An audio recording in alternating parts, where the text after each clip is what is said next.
वालेकुम स्टूडेंट्स, मैं हूं एहसान और आज हम डिस्कस करने वाले हैं हार्शे एंड चेस का एक्सपेरिमेंट। तो हम टाइम ज़ाया नहीं करेंगे, हमने डायरेक्ट शुरू क्या करना है, हार्शे एंड चेस एक्सपेरिमेंट। ठीक है, अब ये तीसरा एक एक्सपेरिमेंट है जो सीरीज हम एक्सपेरिमेंट्स की कर रहे हैं, उसमें तीसरा वो इम्पोर्टेंट एक्सपेरिमेंट है जिससे ये बात प्रूव हुई थी कि जो डीएनए है वही हमारे पास जेनेटिक मटेरियल है, वही हमारे पास जेनेटिक इन्फॉर्मेशन को कैरी करता है, ना कि प्रोटीन। जैसे कि मैं पिछले लेक्चर में बात की थी कि उस वक्त एक ट्रेंड था, एक लोगों को कंसेप्ट था कि क्योंकि जो हमारे पास प्रोटीन है वो डीएनए से ज़्यादा कम्प्लेक्स है, तो डीए जो प्रोटीन है वो हमारे पास जेनेटिक इन्फॉर्मेशन कैरी करेगा, ना कि डीएनए। ये उस वक्त साइंटिस्ट का कॉन्सेप्ट था, लेकिन पहले ग्रिफिथ वाला, फिर उसके बाद एवरे वाला एक्सपेरिमेंट, और आज 1952 में ये एक्सपेरिमेंट हुआ था। कब?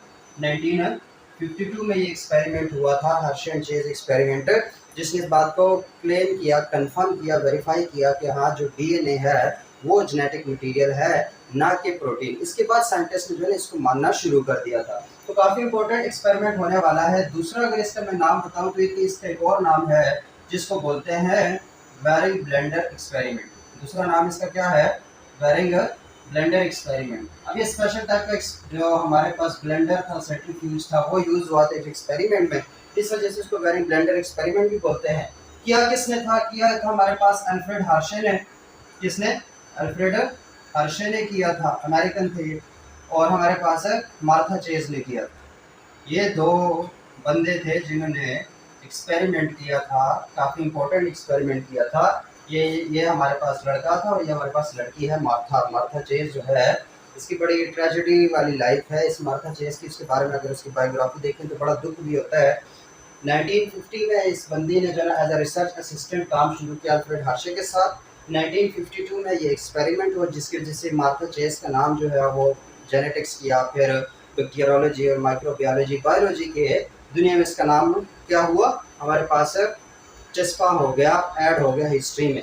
इसके अलावा इसका कोई और मैक्सिमम कोई काम नहीं था, क्योंकि इसके बाद 1960 के करीब इसकी शादी हुई, फिर डिवोर्स हुआ, फिर इसको बीमारी हो गई, dementia, short term memory loss वाली बीमारी, और आते आते 2002-3 में जो है वो फौत हो गई थी। तो मार्था चेज का ये एक ही काम है जो कि हिस्ट्री में हमें मिलता है, और वो क्या है हमारे पास है, हार्शे चेज एक्सपेरिमेंट। ये क्या था? ये रिसर्च असिस्टेंट थी किसकी? अल्फ्रेड हार्शे को। उन दोनों ने मिलकर हमारे पास एक्सपेरिमेंट किया था। और अगर उसकी मैं बता दूं तो ये एक्सपेरिमेंट हुआ था, वो हुआ था हमारे पास बैक्टीरियोफेजेस पे। किस चीज़ पे? बैक्टीरियोफेजेस पे। मतलब इस एक्सपेरिमेंट में बैक्टीरियोफेजेस यूज हुए थे और बैक्टीरिया यूज हुआ था। ठीक है, कौन सी चीज़ कहाँ पे यूज हुई थी वो हम देखेंगे एक्सपेरिमेंट के दौरान, लेकिन चीज़ें पता हो कब हुआ था, किसने किया था, कौन थे वो, दूसरा नाम क्या है, किन चीज़ों पे हुआ था। बैक्टीरियोफेजेस पे हुआ था बेसिकली, और साथ में बैक्टीरिया पे हुआ था। तो बैक्टीरिया भी उसमें यूज हुए, बैक्टीरियोफेजेस भी यूज हुए। तो हमने अभी समझना है बैक्टीरियोफेजेस, जिन्होंने हमारे जिस लेक्चर में जो वायरसेस की सीरीज़ है अगर वो देखी तो उनको बैक्टीरियोफेज के बारे में तसल्ली से और मतलब पता होगा कि बैक्टीरियोफेजेस जो है वो क्या भला है। यहाँ पर मैं थोड़ा सा यादा करवाऊंगा कि बैक्टीरियोफेजेस क्या है। तो बेसिकली बैक्टीरियोफेजेस हमारे पास वायरसेस है, फेज वायरस जिसको कहते हैं। कौन से वायरस हैं? फेज वायरसेस हैं, जो कि बैक्टीरिया को इन्फेक्ट करते हैं। बैक्टीरिया ईटर है। ये फेज का मतलब ईटर होता है, ईट करने वाला, खाने वाला। तो बेसिकली बैक्टीरियोफेज क्या है? वो वाले वायरसेस जो कि बैक्टीरिया को इन्फेक्ट करते हैं, बैक्टीरिया को किल करते हैं, उनको कहते हैं बैक्टीरियोफेजेस। उनको क्या बोलते हैं? बैक्टीरियोफेजेस। लाइव वायरसेस हैं, और मतलब ये डीएनए वायरसेस है। इनका हमारे पास जीनोम क्या है? वो डीएनए है। कौन सा जीनोम है इसका? डीएनए है। अगर इसके मैं थोड़ी सी बेसिक लोगों को वो स्ट्रक्चर बता दूं ताकि आगे समझने में मसला ना हो, तो T2 बैक्टीरिया में ड्रा कर रहा हूँ। बेसिकली जो क्या नाम है, हर्शे और चेज था, मार्था चेज और हर्शे, अल्फ्रेड हर्शे ने, उन्होंने भी T2 बैक्टीरिया फेज यूज किया था। कौन से वाला? T2 वाला। और ये इसका इस तरह का एक स्ट्रक्चर होता है हमारे पास। उसकी फिर ये टेल्स होती हैं इस तरफ, और ये बाकी प्रोटीन का बना होता है, कैप्सिड जिसको बोलते हैं। उसके अंदर हमारे पास क्या बना है? जेनेटिक इन्फॉर्मेशन है, जो कि हमारे पास ये मटीरियल है जिसको हम डीएनए बोलते हैं। अब इस दौर में मतलब सन 2023 में तो हमें पता है कि जो जेनेटिक मटीरियल है वो डीएनए है, लेकिन उस वक्त ये पता नहीं था कि वायरसेस में जेनेटिक मटीरियल डीएनए है या फिर प्रोटीन है। अब ये मतलब हमारे पास ये डीएनए है और इसके गिर्द हमारे पास कैप्सुलर प्रोटीन्स होती हैं, प्रोटेक्टिव कोट जो होता है प्रोटीन का। याद आ रहा है कुछ? तो जो प्रोटेक्टिव कोट होता है प्रोटीन का और उसके अंदर जेनेटिक मटेरियल प्रेजेंट होता है डीएनए की फॉर्म में, ये चीज हमारे पास एक बेसिक बैक्टीरियोफेज है। क्या है हमारे पास? बेसिक है बैक्टीरियोफेज है। तो 1952 में भी ये बंदे, इनको कोई और पड़ी नहीं थी ये अभी क्योंकि ये जो फेज ग्रुप वाले साइंटिस्ट हैं जिन्होंने फेज पर बहुत ज़्यादा काम किया, वायरसेस पे बहुत ज़्यादा काम किया, उस वक्त ये उस ग्रुप के साइंटिस्ट थे। तो इन्होंने क्या किया, इन्होंने बेसिकली ये कंफर्म करना था कि इन्फेक्शन के दौरान वायरस का जो है वो प्रोटीन अंदर जाता है या फिर डीएनए अंदर जाता है या दोनों जाते हैं। ये उन्होंने ये बात असल में कंफर्म करनी थी। क्या कंफर्म करना था कि जब ये बैक्टीरियोफेज जो है, जो ये बैक्टीरिया को इन्फेक्ट करता है, मतलब ये बैक्टीरिया है हमारे पास, उस पर ये बैक्टीरियोफेज आता है, ये वाला ये बैक्टीरियोफेज आता है, तो इसका सिर्फ डीएनए अंदर जाता है या पूरे का पूरा हमारे पास ये फेज जो है वो अंदर जाता है, या सिर्फ इसके जो प्रोटीन अंदर जाती है जिसकी वजह से इन्फेक्शन होते हैं और बीमारी होती है बैक्टीरिया के अंदर। वो ये चीज जो है ना इसको ढूंढने की कोशिश कर रहे थे, इस क्वेश्चन का आंसर ढूंढने की कोशिश कर रहे थे। ठीक है, तो उन्होंने इसके लिए एक जो हमारे पास एक्सपेरिमेंटल सेटअप है वो डिजाइन किया। तो वो एक्सपेरिमेंटल सेटअप जो है वो चीज हमने समझनी है कि वो बेसिकली कैसा था, क्योंकि सेटअप की समझ आ गई तो फिर उसके बाद उसकी डिस्कशन और रिजल्ट्स वो चीजें जो है वो समझना ईजी है।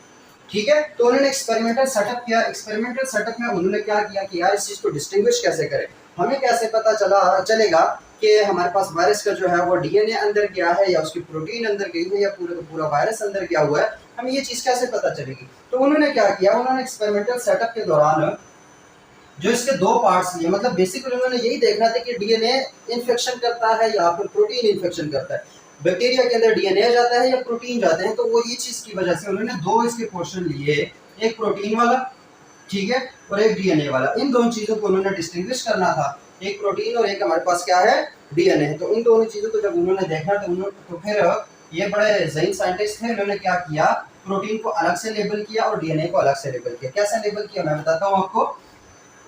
हमारे जितने के हमारे पास जो बायोमोलिक्यूल्स है, मतलब चाहे डीएनए है चाहे प्रोटीन है, वो किसी न किसी मॉलिक्यूल का बना होगा। जैसे कि प्रोटीन हमारे पास अमीनो एसिड्स के होते हैं, उसमें भी डिफरेंट मॉलिक्यूल्स हैं। डीएनए के अंदर हमारे पास न्यूक्लियोटाइड्स हैं, न्यूक्लियोटाइड्स में भी फॉस्फेट होता है, कार्बन है, हाइड्रोजन है, नाइट्रोजन है, बहुत सारी चीजें हैं। ठीक है, तो उन्होंने इन दोनों को डिस्टिंग्विश करना था। डिस्टिंग्विश करने के लिए क्या किया, इन्होंने प्रोटीन को, जो वायरस का प्रोटीन है, कौन सा प्रोटीन है, जो वायरस का प्रोटीन, मतलब ये बाहर वाली जो जगह है, इस प्रोटीन को उन्होंने लेबल किया एक रेडियोएक्टिव आइसोटोप के साथ, वो भी सल्फर का, S35 यूज किया। अब जो नॉर्मल सल्फर होता है हमारे पास प्रोटीन्स के अंदर, वो S32 होता है। और प्रोटीन्स के भी कौन से अमीनो एसिड के अंदर अगर किसी को याद आ रहा हो, तो प्रोटीन्स के भी दो अमीनो एसिड ऐसे हैं, जैसे हमारे पास मेथियोनिन है और जो सिस्टीन है, ये दो अमीनो एसिड जो है इनमें सल्फर भी होता है। सो उन्होंने यूज क्या किया, S35। अब S35 क्या है, एक रेडियोएक्टिव आइसोटोप है, रेडियोएक्टिव आइसोटोप। अब ये रेडियोएक्टिव आइसोटोप उन्होंने क्यों यूज किया, क्योंकि रेडियोएक्टिव आइसोटोप को डिटेक्ट करना इजी है, क्योंकि वो नॉर्मल से हट की चीज है, वो रेडिएशन शो करेगा चाहे वो किसी भी फॉर्म में हो, लेकिन वो रेडियोएक्टिव है। वो रेडियोएक्टिव आइसोटोप उन्होंने यूज किया कौन सा, S35, सल्फर 35 वाला जो रेडियोएक्टिव आइसोटोप है वो उन्होंने यूज किया प्रोटीन के लिए। मतलब जो वायरस है, जो फेज का जो प्रोटीन है, उसको लेबल किया किसके जरिए, S35 के जरिए। और इसी तरीके से जो हमारे पास वायरस का डीएनए है उसको लेबल किया फास्फोरस 32 के साथ। अब नॉर्मल होता है हमारे पास P31, जो हमारे पास एटॉमिक मास नॉर्मल फास्फोरस जो डीएनए के अंदर होता है वो 31 है। इन्होंने आइसोटोपिक फॉर्म यूज की फास्फोरस की, कौन सी वाली, P32, और वो किसके साथ अटैच कर दिया, वो उन्होंने अटैच कर दिया डीएनए के साथ। अब क्वेश्चन ये भी उठता है कि हमारे पास ये उन्होंने अटैचमेंट कैसे की। तो ये काफी अंदर ये एक एक्सपेरिमेंट है कि ये लेबलिंग जो है वो कैसे की जाती है या उन्होंने कैसे की। तो यहाँ पे मैं इन शॉर्ट तुम लोगों को बता देता हूँ ताकि कोई कंफ्यूजन जो है वो जहन में ना रहे कि यार ये लेबलिंग कैसे हुई, ऐसे वैसे कैसे लेबल कर सकते हैं। तो उन्होंने क्या किया, उन्होंने एक मीडिया लिया, ठीक है, और उस मीडिया के अंदर, अब ये कंट्रोल्ड मीडिया था। कंट्रोल्ड मीडिया क्या है कि वहाँ पे हमने जो इंग्रेडिएंट्स हैं, जो हमने न्यूट्रिएंट्स डालने हैं बैक्टीरिया की ग्रोथ के लिए, वो कंट्रोल है, वो हमारे मुताबिक होंगे कि कौन से न्यूट्रिएंट डालने हैं कौन से नहीं डालने। ठीक है, तो यहाँ पे उन्हें कंट्रोल मीडिया लिया और उस कंट्रोल मीडिया में दो, मतलब इस तरह के दो मीडिया लिए, एक ये लिया और एक ये लिया। मैं लेबलिंग का तरीका बता रहा हूँ। उस मीडिया के अंदर क्या किया उन्होंने कि जो एस नॉर्मल जो हमारे पास सल्फर है, नॉर्मल सल्फर क्या है, S32, उसकी जगह इस मीडिया में डाल दिया S35। कौन सा डाल दिया, कौन सा डाल दिया, S35। तो जब ये S35 इस मीडिया में डालेंगे उसके बाद डायरेक्ट उसमें वायरसेस नहीं डल सकते, क्योंकि पता है कि वायरसेस तब ही हमारे पास लाइव होते हैं जब वो किसी होस्ट के अंदर होते हैं। तो यहाँ पे पहले वायरसेस के लिए होस्ट तैयार करना है, तो यहाँ पे उन्होंने बैक्टीरिया डाल दिए। क्या डाल दिए, बैक्टीरिया। अब ये जो बैक्टीरिया है ये कुछ जनरेशंस के बाद, क्योंकि इनको जो प्रोटीन बनाने के लिए सल्फर मिल रही थी वो in the form of S35 थी, ना कि S32। तो उनको नॉर्मल सल्फर नहीं मिल रही थी, उनको S35 मिल रही थी। तो S35 मिलने की वजह से ये जितने भी बैक्टीरिया थे इस कॉलोनी में, यहाँ पे जितने भी बैक्टीरिया की कॉलोनीज बनी, उनके प्रोटीन पार्ट कौन से थे, S35 वाले थे। कौन से वाले थे? S35। सेम यही काम इन्होंने यहाँ पे किया, यहाँ पर भी उन्होंने मीडिया डाला, लेकिन उस मीडिया में कंट्रोल क्या रखा? P32 को, मतलब नॉर्मल फास्फोरस की जगह डाल दिया उसमें आइसोटोपिक फास्फोरस P32, और उसके बाद उसमें बैक्टीरिया डाल दिए। क्या डाल दिए? बैक्टीरिया। तो कुछ जनरेशन के बाद इस मीडिया के अंदर जो बैक्टीरिया थे उसमें उनके डीएनए में नॉर्मल फास्फोरस की जगह क्या था? अब उनके डीएनए में या उनके हमारे पास बॉडी में नॉर्मल फास्फोरस की जगह था P32 वाला। कौन सा वाला? अब ये भी रेडियोएक्टिव बैक्टीरिया है, ये भी रेडियोएक्टिव बैक्टीरिया है। जब ये वाली चीज बनी उनके बाद उन्होंने बैक्टीरियोफेज इसमें भी डाल दिए, बैक्टीरियोफेज इसमें भी डाल दिए। इसमें जब बैक्टीरियोफेज डालेंगे तो लाजमी बात है बैक्टीरियोफेज जो है वो जाके बैक्टीरिया को इन्फेक्ट करेगा। इन्फेक्शन के बाद वो बैक्टीरिया जो होस्ट ऑर्गेनिज्म है उसकी सारी जो मेटाबॉलिक मशीनरी है उसको यूज करेगा। अगर वायरस अपनी प्रोटीन बनाएगा तो उसके लिए भी वो हमारे पास होस्ट को यूज करेगा, डीएनए बनाएगा तो उसके लिए भी होस्ट मशीनरी यूज करेगा, सब कुछ होस्ट की यूज करेगा। तो यहाँ पर देखो इस वाले होस्ट में नॉर्मल सल्फर की जगह क्या था? S35 था। क्या था? S35। तो यहाँ से जो हमारे पास प्रोजेनी निकलेगी वायरसेस की, जितने भी वायरसेस इन्फेक्शन के बाद यहाँ से निकलेंगे उन वायरसेस में क्या होगा? उन वायरसेस के प्रोटीन में, क्योंकि उन वायरसेस ने अपनी प्रोटीन कहाँ से बनाई? होस्ट से बनाई। अब होस्ट के पास जो प्रोटीन थी, जो मेथियोनिन या दूसरा हमारे पास सिस्टीन वाले जो हमारे पास अमीनो एसिड थे, उनमें सल्फर कौन सी थी? S35। तो उन्होंने वही सल्फर उठाई। तो यहाँ पर जितनी भी प्रोजेनी बनी, जितनी भी क्या बनी? प्रोजेनी बनी वायरसेस की, बैक्टीरियोफेज के वायरसेस की, उनका जो हमारे पास प्रोटीन था उस प्रोटीन में सारे के सारे क्या थे? S35 वाले थे। क्या थे? तो अब ये भी रिडक्टिव क्या हो, इस तरीके से ये लेबल हो गए। ये फेज क्या हुआ? S35 वाले हो गए, तो ये भी लेबल हो गए। सेम तरीका उन्होंने यहाँ पे किया। अब P32 जो है वो प्रोटीन्स में फास्फोरस कहीं पर भी नहीं है, ठीक है? जितने भी प्रोटीन है उसमें फास्फोरस आपको नहीं मिलेगी।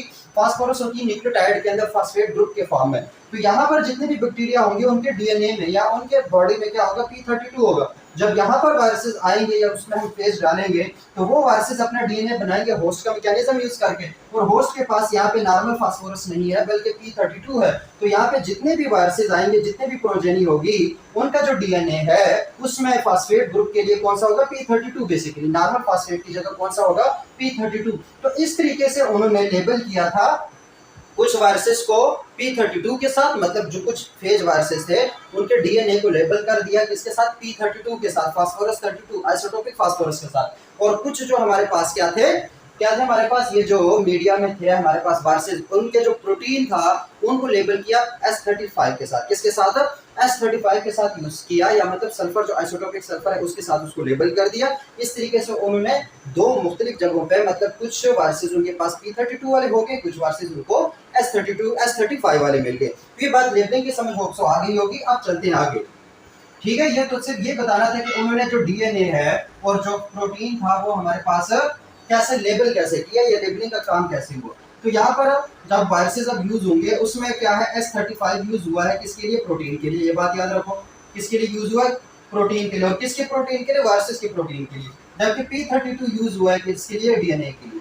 ऐसा ही है, किसके लिए यूज हुआ है? डीएनए के लिए। तो अब जो ये चीज हमको लेबल्ड वायरसेस मिल गए, उनके बाद फिर उन्होंने बैक्टीरिया की कॉलोनी, मतलब एशेरिका कोलाई लिया या जो भी बैक्टीरिया जिनको हमारे पास बैक्टीरियोफेज में इन्फेक्ट करते हैं, और बेसिकली एशेरिका कोलाई हमारे पास लैब में सबसे ज्यादा यूज होते हैं। तो बिलफर्ज यहाँ पे एशेरिका कोलाई, नॉर्मल एशेरिका कोलाई, वो वाले नहीं जो मीडियम में यूज हुए थे, यहाँ पे नॉर्मल एशेरिका कोलाई जिसमें सब कुछ नॉर्मल है, सल्फर भी नॉर्मल है, फास्फोरस भी नॉर्मल है, वो ग्रो की। क्या किए? कॉलोनी में ग्रो किया और उनको दो हमारे पास डिशेस में कन्वर्ट कर दिया। कुछ यहाँ पे आ गए, कुछ यहाँ पे आ गए, ठीक है? मतलब ये जो बैक्टीरिया उन्होंने ग्रो किया था, उस जो हमारे पास ग्रोन बैक्टीरिया को उन्होंने दो डिशेस में या दो अलग अलग सेपरेट कर दिए कि एक बर्तन से उठा के दो बर्तनों में अलग अलग डाल दिए, दो पेट डिशेस में अलग अलग वो बैक्टीरिया डाल दिए, बैक्टीरिया की कॉलोनीज या बैक्टीरिया की जो मीडियम है वो उसमें डाल दिया। फिर क्या किया उसने? एक मीडियम को बिलफर्ज इसको मैं 1 कह देता हूँ, इसको 2 कह देता हूँ। उसने इस एक में S35 वाले क्या डाल दिए? वायरसेस डाल दिए। कौन से वाले? S35 वाले। तो इसमें आगे S35 वाले, जबकि दूसरे वाले में उन्होंने P32 वाले वायरसेस डाल दिए।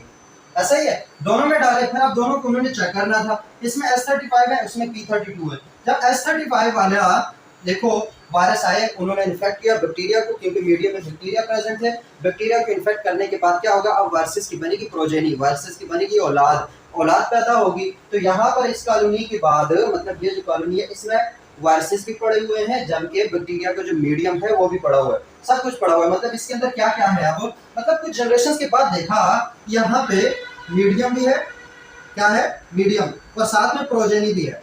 प्रोजेनी मतलब क्या है कि हमारे पास जो नए वायरसेस इस मीडियम के अंदर बने आफ्टर इन्फेक्शन ऑफ S35 जो हमारे पास बैक्टीरियोफेजेस थे उनके इन्फेक्शन के बाद देखो यहाँ पे एक मीडियम होगा जो स्पैटिक डिस्ट्रिक्ट में ऑलरेडी प्रेजेंट था, एक हमारे पास नए वायरसेस बने होंगे, तो मतलब बैक्टीरिया कुछ मर रहे होंगे, कुछ मरे होंगे, कुछ हमारे पास अभी काम कर रहे हैं, वो सारी चीजें वो मीडियम में इंक्लूड कर तो प्रोजेनी जिसमें न्यू वायरसेस आए होंगे, प्रोजेनी क्या होगी हमारे पास न्यू वायरसेस।